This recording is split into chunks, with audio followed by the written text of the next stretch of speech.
투자 익스포저 관련해서 좀 이렇게 많이 물려 계신 분들이 많으실 텐데 죄송합니다.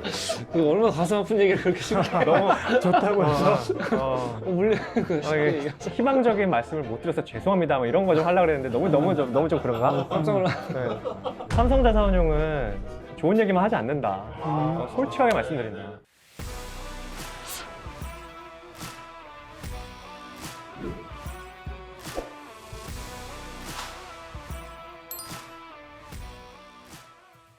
삼자 톡톡. 안녕하세요. 삼성자산운용 박현우 과장입니다. 네, 요즘 장마가 계속 길어지고 있는데요. 여러분들을 위해서 오늘은 좀 상큼하게 남자만 두 분을 모시고 왔습니다. 먼저 연구원님부터 소개 말씀 한번 부탁드리겠습니다. 네, 안녕하세요. 투자리서치센터의 오승훈 연구원입니다. 반갑습니다. 네, 안녕하세요. 저는 주식 분석을 담당하고 있는 김형래입니다. 네, 오늘도 이렇게 두 분 귀한 시간 내주셔서 감사드립니다. 인플레이션을 잡기 위해서 강도 높은 긴축을 계속 해왔잖아요. 네. 경기 둔화에 대한 우려의 목소리가 계속 컸었습니다. 상반기 실제 글로벌 경기 상황은 좀 어땠는지 먼저 좀 말씀해 주시면 감사드리겠습니다. 연초만 하더라도 글로벌 경제에 대한 우려가 컸습니다. 금리를 급격하게 올렸기 때문에 금리 인상의 충격이 실물 경기에 반영될 수 있다는 우려 때문이었는데요. 실제 상반기는 제조업 부분은 물론 침체에 빠졌었는데 미국을 중심으로 해서는 고용과 소비가 예상보다 탄탄하면서 미국 경기는 상대적으로 좋았고, 반면에 제조업 비중이 높은 중국 같은 경우는 계속해서 투자와 부동산이 부진하면서 성장률이 소폭 하향 조정되는 차별화되는 모습을 보였다고 볼 수 있습니다. 방금 연구원님이 말씀해 주신 것처럼 특히 이제 미국 경제 같은 경우는 연초에 이제 아무래도 금리 인상을 가장 급격하게 했던 나라이기 때문에 사실 경기 부진 우려가 굉장히 심했던 나라인데도 불구하고 성장률이 계속 상향 조정 이렇게 좋은 모습을 보였단 말이에요. 이게 가장 근본적인 이유가 어디서 이제 나타나는 걸까요? 예, 연초만 하더라도 미국 경제 성장률, 올해 성장률이 0.5% 정도 성장에 그칠 것으로 다들 예상을 했었는데, 예상외로 고용과 소비가 계속해서 좋으면서 지금 현재는 올해 성장률이 1.3% 정도는 기록할 것이다라고 전망이 되면서 성장률 전망이 상향 조정됐는데요. 이유는 고용 때문입니다. 첫 번째 그림 보시는 것처럼 고용 수요와 공급 간의 차이가 한 400만 명 정도 차이가 있는데, 이 얘기는 유휴 일자리가 400만 개 이상이 존재한다는 의미고요. 이게 쉽게 꺾이지 않고 있기 때문에 고용이 좋아서 소비, 특히 서비스 소비 쪽에 회복 탄력이 계속해서 강화되고 있는 점이 미국 경제를 차별화시키고 있는 힘이라고 볼 수 있고요. 더불어서 고용과 소비가 좋았고, 최근에는 안 좋았던 주택 경기도 바닥에서 터닝하는 모습을 보이면서 글로벌 경제에서 미국 경제가 다른 국가는 다르게 차별화되는 모습을 보이고 있다는 게 주요한 특징 중에 하나입니다. 네, 최근에 연구원님, 미국이 경제 성장률이 계속 상향 조정되는 거와 더불어서 IT 대형주들 위주로 미국 주식 시장이 좀 호황을 또 보였잖아요. 이게 결국에는 미국에서 좀 IT 섹터 차별화가 좀 나타나고 있는 것 같은데, 이것은 또 어떻게 해석할 수 있을까요? 네, 아시다시피 상반기 같은 경우에 미국 주시장은 IT 섹터, 특히 기술주 쪽으로 수익률 쏠림이 나타나지 않았습니까? 제가 생각했을 때 특히 최근 시총 상위 5개 기업으로 지금 수익률이 굉장히 좋았는데, 지금 시총 상위 5개 기업의 시총 비중이 23.5% 정도 나오거든요. 네. 이게 지금 사상 최고치에 인접해 있는 수준입니다. 거기에 지금 나스닥 100 이격도 같은 경우에 120% 정도 나와요. 그것도 이제 사상 최고치까지 상승해 있는 상황이기 때문에 네. 어느 정도 지금 쏠림이 상당히 진행되어 있는 상태다라고 보시면 될 것 같습니다. 네. 하지만 하반기에는 이게 조금 완화될 가능성이 높다라는 건데요. 이 쏠림 해소 완화 국면 같은 경우에 과거 사례를 봤을 때 S&P 500은 0.5% 정도 상승을 했거든요. 네. 그러니까 이게 횡보했다는 얘기입니다. 그러니까 재미가 없는 주식시장이 진행될 가능성이 높다라고 보고 있는데요. 수익률로 봤을 때는 그럴 수 있겠지만 그 기간도 중요하지 않겠습니까? 네. 근데 그 기간이 과거와는 다르게 조금 짧을 거다라고 보는데 그 이유 같은 경우에는 그 엑스탑 그 시총 상위 5개 기업을 뺀 기업들의 이익도 견조하다라는 점과 뭐 추세적으로 점점 짧아지고 있다라는 점 때문에 쏠림 해소 국면의 기간은 짧을 거다라고 보고 있습니다.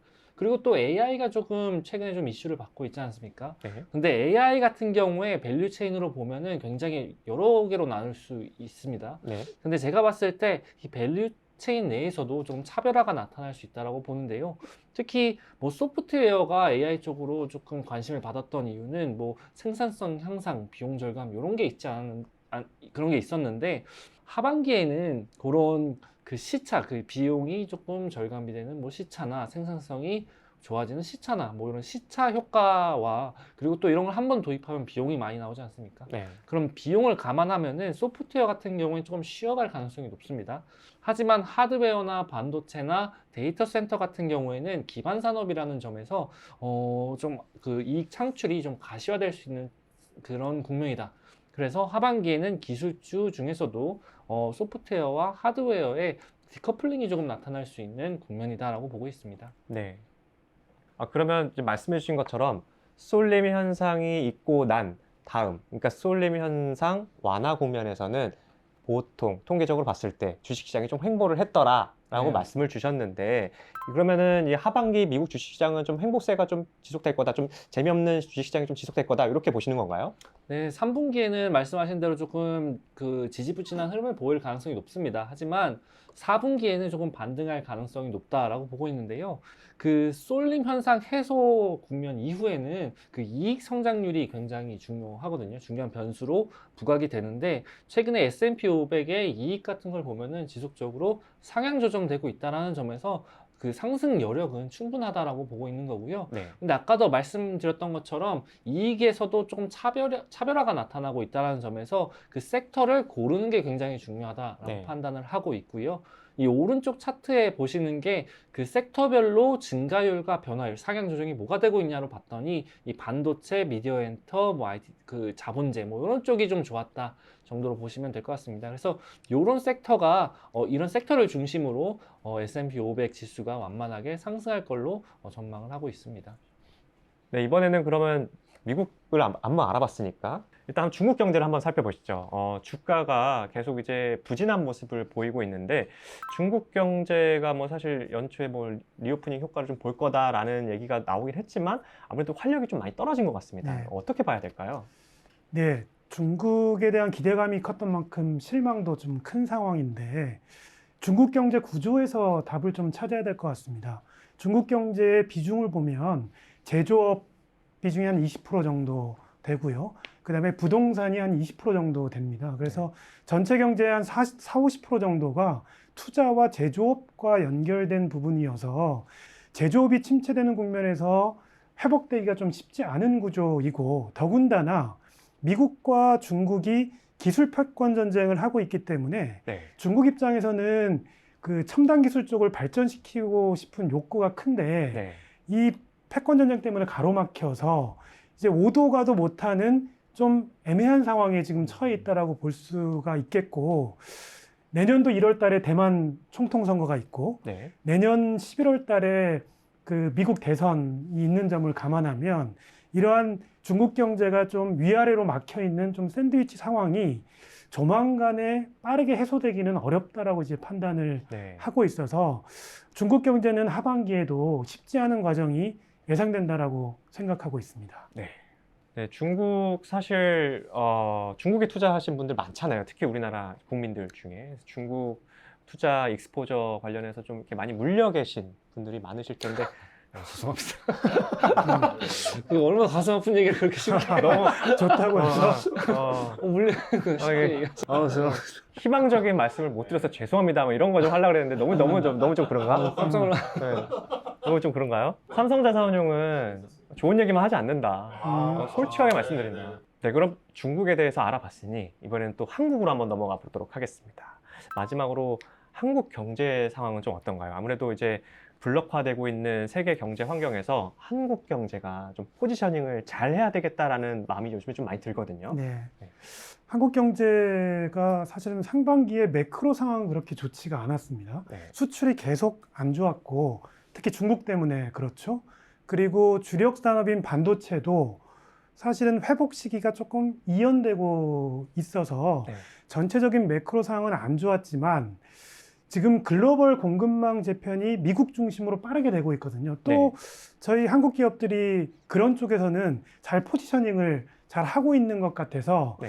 좋은 점과 나쁜 점이 맞물려 있었는데 주가만 놓고 보면 저희가 일정 수준은 잘 포지셔닝을 하고 있다라고 볼 수가 있고요. 다만 하반기에는 매크로 상황도 조금 좋아질 겁니다. 수출도 플러스 전환될 가능성이 있고 네. 뭐 OECD 경기 선행 지수도 좀 좋아질 텐데 다만 앞서 중국에 대해서 다소 회복 탄력이 조금 제한적일 것이라고 말씀을 드렸잖아요. 네. 여전히 한국은 중국 포션이 큽니다. 그래서 이런 중국의 회복 부진 부분들이 일정 부분은 좀 네거티브 요인으로 작용해서 네. 한국 경제는 하반기에 좀 중립적인 요인들이 생겨날 것이라고 판단하고 있고요. 결국은 저희가 이 글로벌 공급망에서 이 포지셔닝하고 있는 부분들이 네. 얼만큼 더 좋아지느냐 이 부분들에 저희 한국 주식시장은 좀 달려있다라고 볼 수 있겠습니다. 네. 네, 저희가 조금 전에 세계 경제 블록화 얘기를 하다 보니까 사실 글로벌 공급망 개편, 공급망 변화 이거에 대해서 또 얘기를 안 할 수가 없는데요. 미국과 중국에서는 이 글로벌 공급망 재편이 막 일어나고 있잖아요. 지금 이 글로벌 공급망 재편 현황과 향후 어떻게 이제 진행될 건지 이런 것들 좀 설명해 주시면 좋을 것 같습니다. 그러면 표를 보고 제가 설명을 드리도록 하겠습니다. 아, 잠시만요. 여기 보니까 좀 단어 한 2개 정도만 좀 설명을 하고 진행하면 좋을 것 같아요. 저희가 이제 프렌드 쇼어링이랑 리쇼어링 이렇게 2가지 단어가 적혀 있는데 이 2가지 단어의 뜻을 각각 한번 좀 설명을 좀 부탁드리겠습니다. 네, 프렌드 쇼어링 같은 경우에는 해외에 있는 공장을 자기 우방국으로 이전시키는 과정을 말하는 거고요. 네. 리쇼어링 같은 경우에는 지금 외국에 나가 있는 공장을 자국으로 이전을 하는 과정을 말씀드리는 겁니다. 아, 네, 알겠습니다. 그 왼쪽에 보시는 차트 보시면 이게 리쇼어링 지수입니다. 근데 여기 보시면 2018년, 19년도에 이렇게 쭉 상승을 하다가 최근에 많이 빠지고 있지 않습니까? 그러니까 이게 무슨 말이냐면은 지금 미국 우방국으로부터 굉장히 수입을 많이 하고 있다는 얘기예요. 네. 그러니까 2018년, 19년 기억하실지 모르겠지만 이때 리쇼어링 막 얘기하다가 네. 흐지부지 되지 않았습니까? 네. 근데 이게 최근에 보면은 그렇게 굉장히 많이 수입을 하고 있는 상황이다라는 거고요. 네. 근데 이게 중요한 게 뭐냐면은 외국에서 특히 우방국에서 만드는 그 제품 같은 경우에는 뭐 인건비나 뭐 물류비나 이런 것 때문에 그 비용이 조금 높을 수 있거든요. 네. 비용이 높으면은 당연히 제품 가격도 오르겠죠. 네. 근데 미국인들은 이게 만약에 우방국에서 만들어진 제품이라면 구매를 할 의사가 있다고 서베이를 답변을 했거든요. 그렇기 때문에 미국 입장에서는 리쇼어링에 대한 부담이 굉장히 낮은 상태다라고 보시면 될 것 같습니다. 이 오른쪽에 보시는 차트는 미국의 제조업, 건설, 지출 요걸 보여주는 겁니다. 네. 근데 이거 같은 경우에 최근에 빠르게 상승하는 모습을 보이고 있는데 그러니까 이게 다시 말하면은 미국에서 공장이 굉장히 많이 지어지고 있다는 얘기거든요. 그러니까 네. 그 프렌드 쇼어링도 진행이 되고 있지만 리쇼어링도 지금 진행이 되고 있는 과정이다라고 보시면 될 것 같습니다. 그래서 전반적으로 보시면 이런 프렌드 쇼어링과 리쇼어링이 진행이 될 텐데 어떤 국가가 수혜를 받을까라고 봤을 때 미국 우방국 쪽에 있는 신흥 제조업 국가들이 수혜를 많이 받을 가능성이 높다라고 보고 있습니다. 네.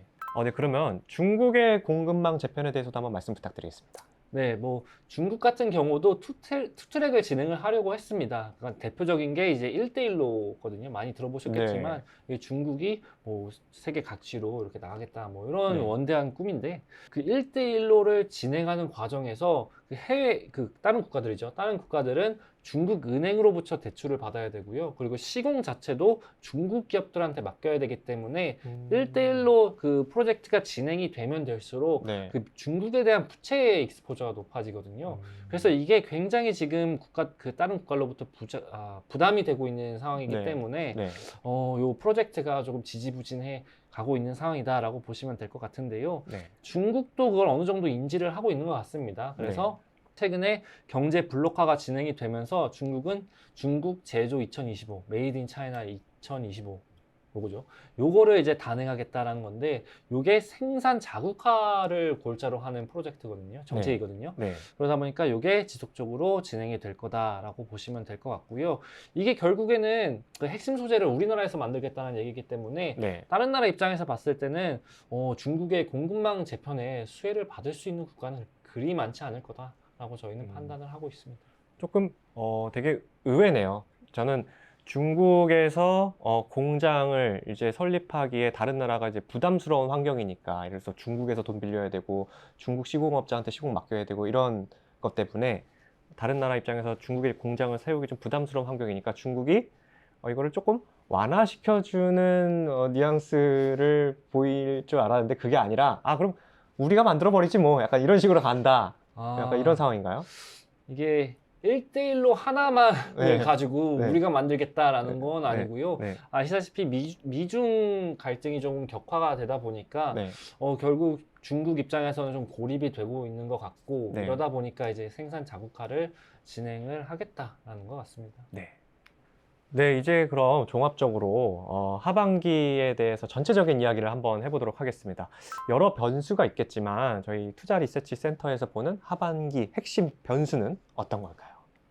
제가 말씀드리겠습니다. 네. 그 하반기 전체적인 그림에서 가장 중요한 변수는 물가라고 생각합니다.